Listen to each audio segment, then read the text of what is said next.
Welcome. Good morning to JP's morning brief for April 1st, 2026. Please, no April Fool's jokes. The world is still here. All right. Especially you, Richard. My first chatter of the month, and no April Fool's jokes, please. All right. Hey, welcome to the morning brief. Thank y'all very much for tuning in. Don't forget, click that click that follow button to be a follower. I got my 140th follower yesterday, which is awesome. And then let's keep it up and stuff. Let's build this back up. And then I click that like for the podcast this morning. And don't forget the chat. Richard Covite for Life has already jumped on the ball. He's in there. He'll respond back to you, or I will also, or both. All right. Sometimes we get some pretty good conversations in that live chat. It's free, it's temporary, so you could actually say something stupid, and when the podcast is over, no one will ever see it again. You'll be safe. All right. All right. So, hey, with that, let's get going. If y'all yesterday listened to the interview I had with the Coryell County Republican candidate for Coryell County Judge, Rob Irwin, y'all need to go watch that. It's an hour and 5 minutes long, I think it was. It was an excellent interview, and y'all need to go listen to that thing. That was really good. All right. So let's get going. America 250. This is a part one of part two. It's because I'm not going to read 2.5 pages, y'all. In the morning, it'll put us all back to sleep. All right. But I'm going to read one page, 3 paragraphs. Okay. It's a 3-paragraph essay. Believe me. All right. Come on, guys. Laugh. Haha. You know what? Let's put American flag in the chat. Bingo. Poof. Let's see some American flags in the chat. All right. This is a letter from General George Washington to Lieutenant Colonel Joseph Reed on the 1st of April, 1776. Dear Sir, it's pretty cool. He still calls him Sir, even though he outranks this Lieutenant Colonel. Dear Sir, by the express which I sent to Philadelphia a few days ago, I wrote you a few hasty lines.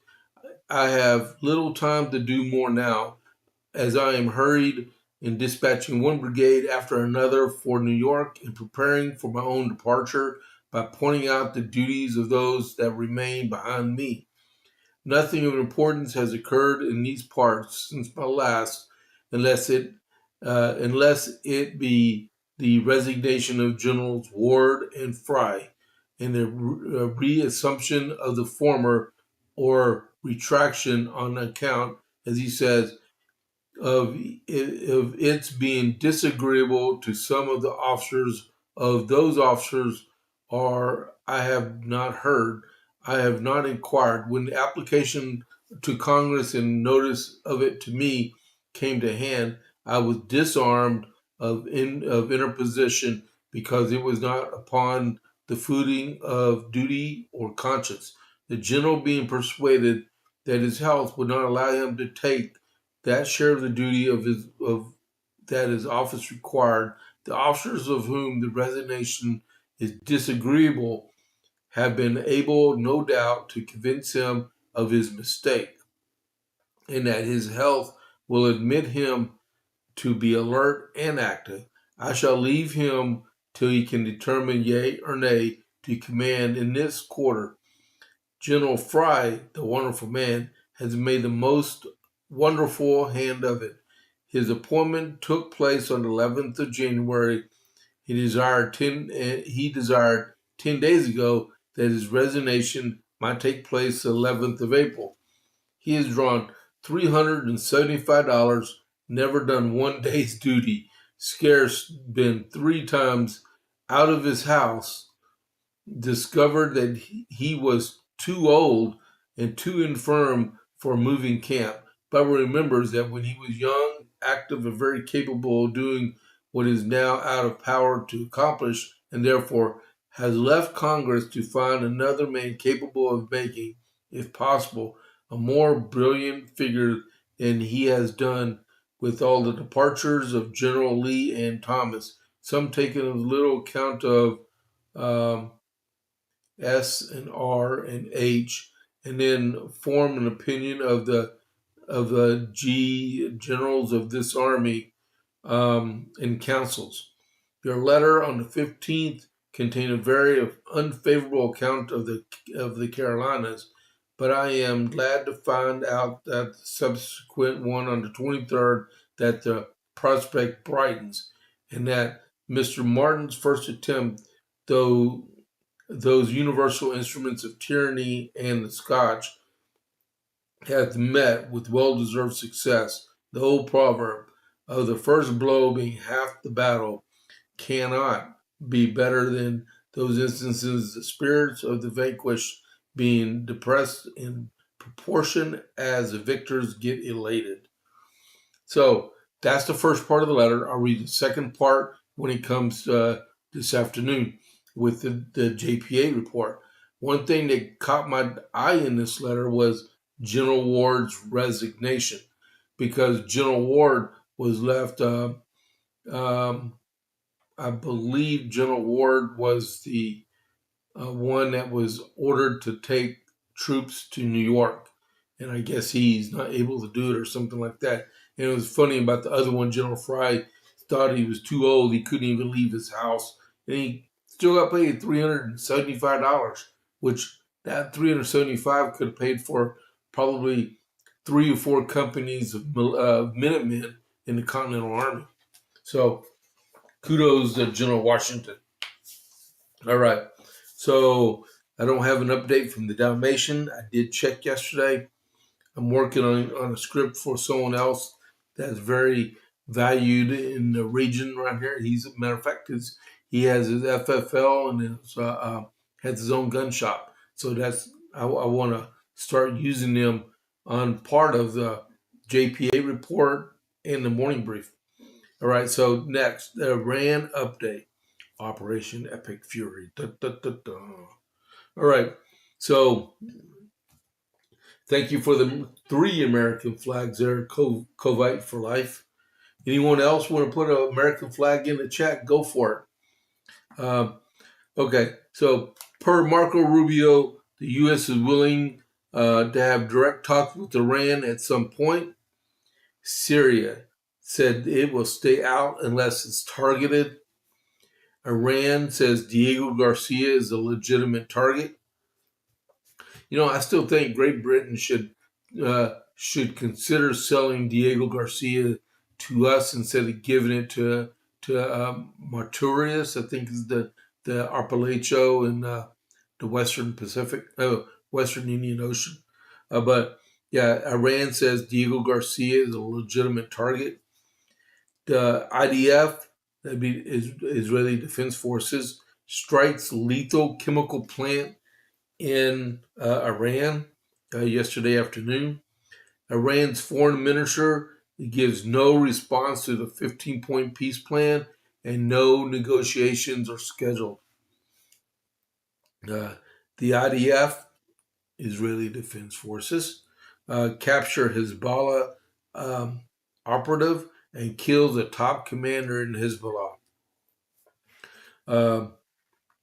A third United States Navy carrier is on the way to the Middle East. That would be the USS George H.W. Bush aircraft carrier. The wounded that we have had in Operation Epic Fury, wounded in action, is now up to 349. Now, one thing that I did read about with that number, because you're thinking, man, that's a lot of casualties. I think they said like 2/3 of them were TBI injuries from explosions from like drones or rockets or mortars. A lot of us experienced a lot of that, but over the course of like the last 15 years, they included TBIs for Purple Hearts and stuff. So they really, and that's a serious thing anyway, because the concussion from sometimes when you get hit by a mortar or a rocket, I got veterans that are in here. They'll tell you it's not the explosion, the heat, and the shrapnel that really affects you. It's the push of the shock of the explosion which causes concussions, and that's a legitimate wound. All right.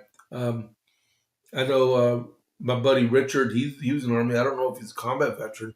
I'm definitely been exposed to mortar rounds and stuff, and I know how it feels. I don't have a Purple Heart though. So U.S. orders Americans to shelter in place in Saudi Arabia under the threat of drones and missiles. Spain, France, and Italy have both closed their airspace to American aircraft that are making their way to the Middle East. And then, this is strange.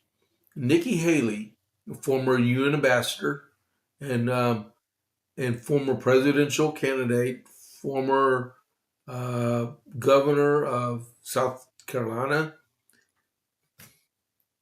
There's sometimes those things that people shouldn't say in life.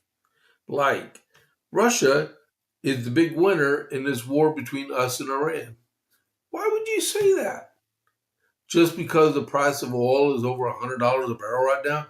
It's a temporary thing. Russian oil is still embargoed around the world. So they can only sell their oil for $25 or $30 a barrel just so they can keep the army supplied in Ukraine. That's not a big deal. You are not gonna be able to buy Russian oil for $101.98 a barrel. There is no way, because the world won't accept it most of the world won't accept it because it's embargoed. All right. So Nikki Haley really shouldn't have said something like that. Some people bloviate. I mean, even President Trump, he's from New York. They like to brag. I mean, we've seen it for 10 years. But I tell you, when you're not in the realms of power, and loose lips sink ships, you got to be careful. All right.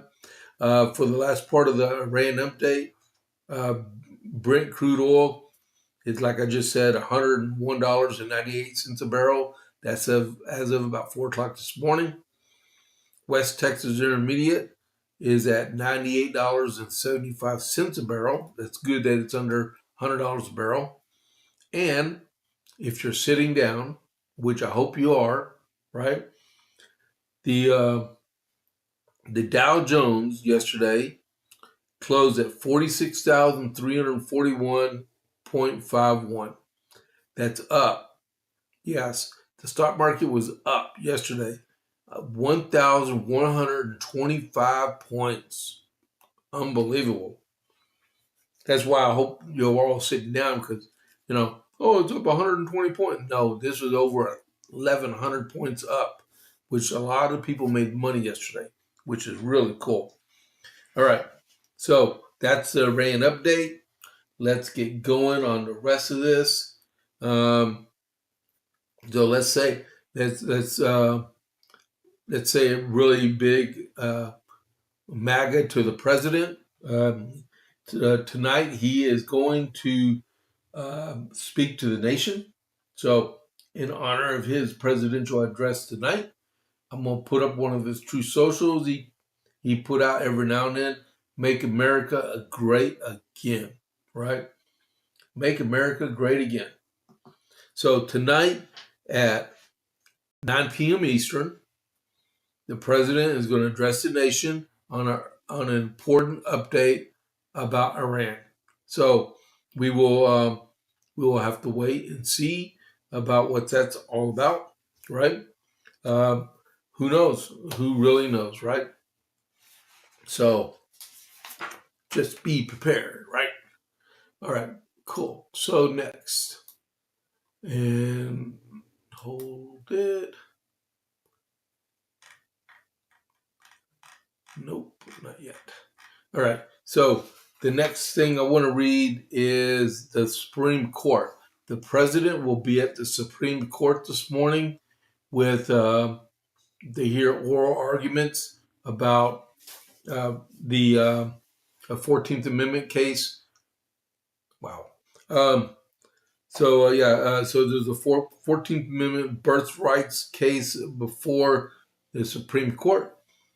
What it is the first day that the president was in office. I think it is um, um, executive order number 2, right? So it got challenged. It went before the Supreme Court. The president said, well, I'm the author of that executive order, so I'm going to be there. So the president will be in the Supreme Court this morning listening to oral arguments. Okay? So there's a true social for that one. So here we go.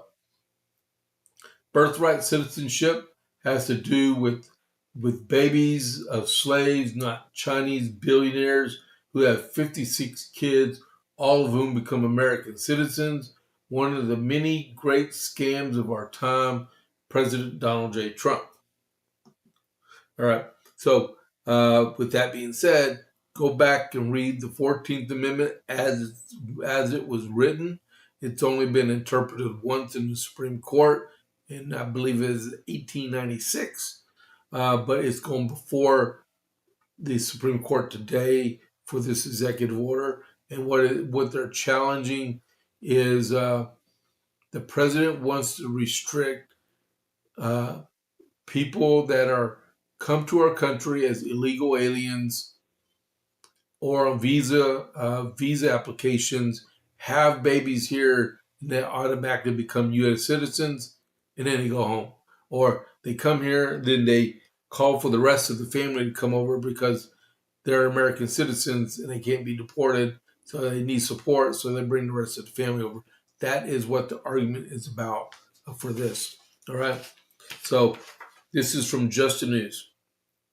And I'm going to read all this one. Now, screw the brief for this morning. I'm not going to be brief because this is an important case. President Donald Trump announced Tuesday that he will attend the Supreme Court hearing Wednesday on the constitutionality of birthright citizenship executive order.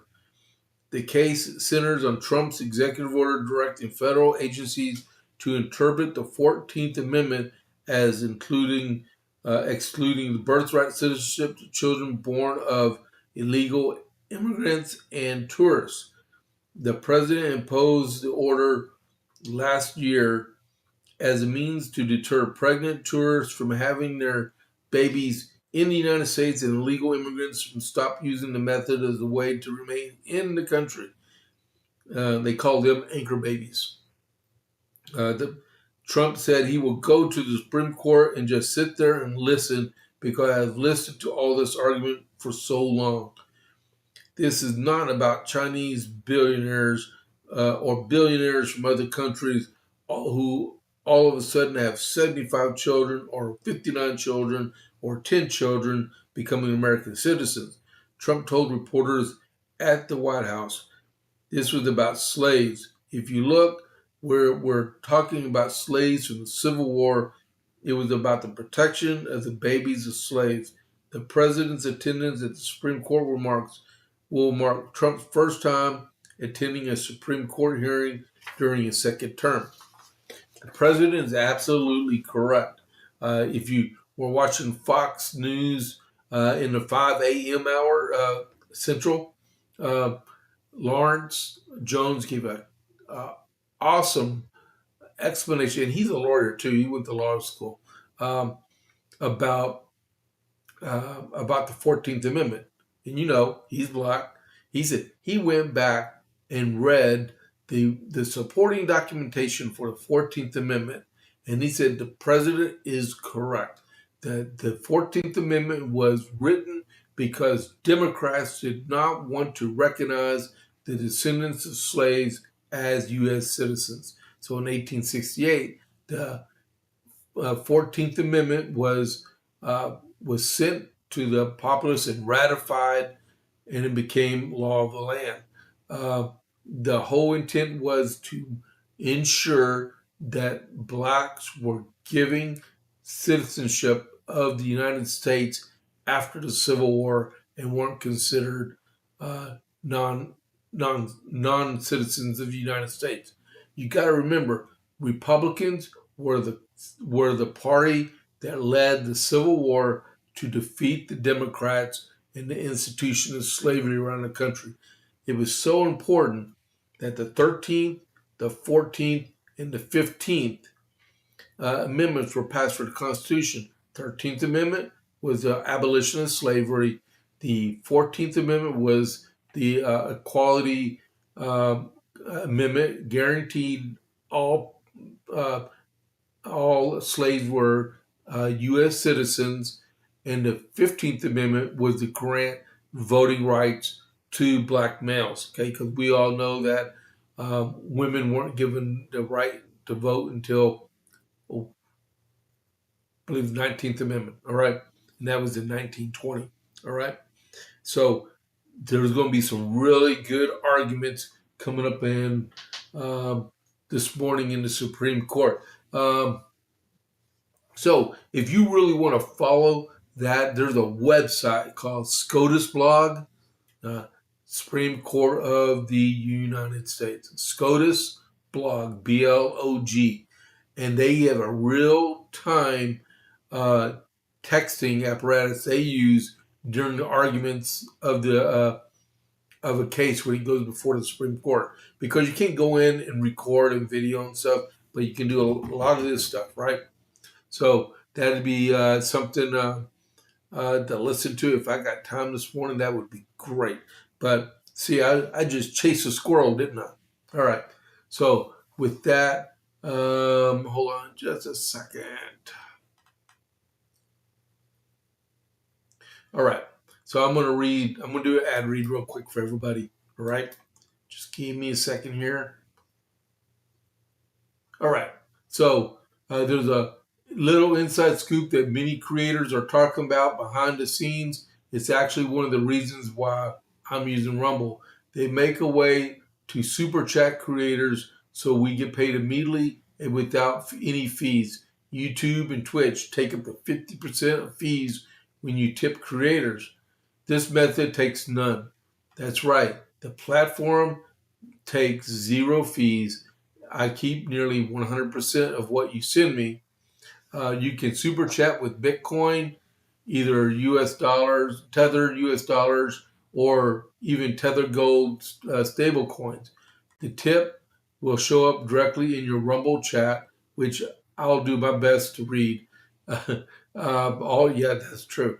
All you need is to download Rumble Wallet in the App Store and send the tips to your favorite creators.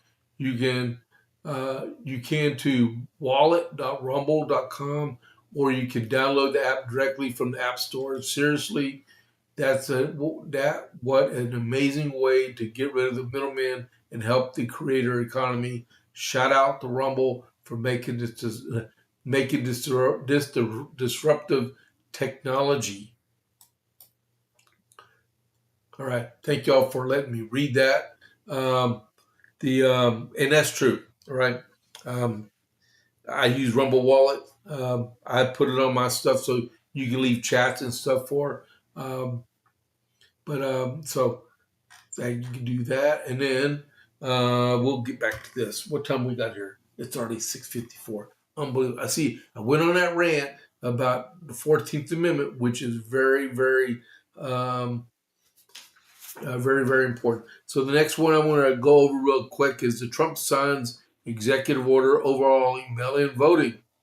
President Donald Trump on Tuesday signed a sweeping executive order targeting mail-in voting and voter eligibility, calling it a major step forward for restoring confidence in U.S. elections. Speaking from the Oval Office, Trump said the order is focused on voter integrity and mail-in ballots and on stopping the massive cheating that's going on. We're going to be signing an executive order, Trump said. It is, I believe, foolproof. I think it is very obvious what's said. The order directs federal agencies to work with states to compile lists of eligible voters using federal citizenship and identity data, while also instructing the U.S. Postal Service to develop new safeguards for mail-in ballots, including barcoding, tracking, and verification measures. I've already seen people blow a gasket over this EO, which is crazy because, you know, you have to have mail security. Uh, I like the idea about barcode scanning. I really like that a lot because it ensures integrity of the mail-in ballots. Here in Texas, uh, you know, we've when you look at voters during the primary and stuff, the amount of mail-in ballots keep going lower and lower and lower. This will even lower than that. One way you can actually accomplish this is passing the Save America Act. That there is a section in the Save America Act that deals with mail-in balloting. The Congress won't do it. The president can do it temporarily, and as long as the next president doesn't do anything about that EO, that's it, right? I'll cover more about that later. Some judge decided he wants to stop the White House Ballroom. DOJ is going to. They started knocking this thing down in September, and it finally went before a federal judge after it's already been totally demolished, and they're starting the rebuild on it. He issued an injunction to stop the build of the White House Ballroom. And before you say, "Oh, it's just another Democrat judge," this judge was nominated by George W. Bush the day before 9/11. Another pre-9/11 decision, right? I have no idea what was affecting this guy that he made it sound like it was the Congress's decision to spend money to renovate the White House. When you look through all history, there's an expense budget allowed to the White House, and it was used to do remodels. Yes, sometimes it was tax dollars, but this time there's not a tax dollar in involved at all. The president's already done a rose garden. He's done the portico. He's doing the floors. He's renovated the bathroom and the Lincoln bedroom and a couple others. And he's doing this all from donations to contributors and out of his own wallet. And now they want to stop a rebuild from that. You know what this is? This is an attempt for the Democrats out there and the people with TDS that take pictures and show the world and said, look, the president made a mess and elect us and we'll fix it for you. That's what this is all about. All right. All right. So, oh, yeah. So that involves, hold on just a second, another truth from True Social. In the ballroom case, the judge said that we have to get congressional approval. He is wrong. Congressional approval has never been given on anything in these circumstances, big or small, having to do with construction at the White House. In this case, even less so because the ballroom is being built with private donations, no federal tax money, President Donald J. Trump. All right. So that's where I was going at right there.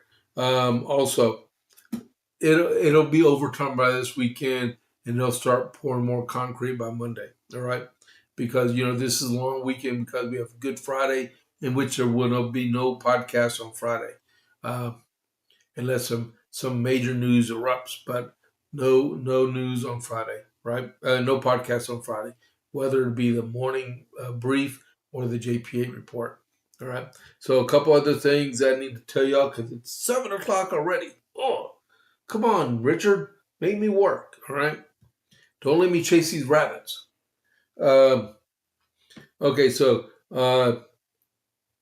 Trump is considering bringing Congress back in session He's going to use Article 2, Section 3 of the Constitution, which when I do this afternoon, I'm going to open up that so everyone can hear that from my mouth itself.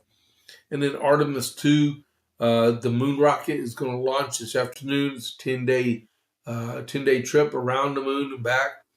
And it's scheduled to launch today, 6:24 p.m. Eastern Daylight Time. All right. And then, so since it's 7 o'clock, I'm going to stop. I'm not even going to rate anything. This is April Fool's Day. So let's just have a good afternoon. Go eat some breakfast. I will see y'all at 12 o'clock with the JPA report. There will probably be a whole lot of news on that thing, right? As usual. So this is James Pierce. I will catch you on the flip side. I'm out.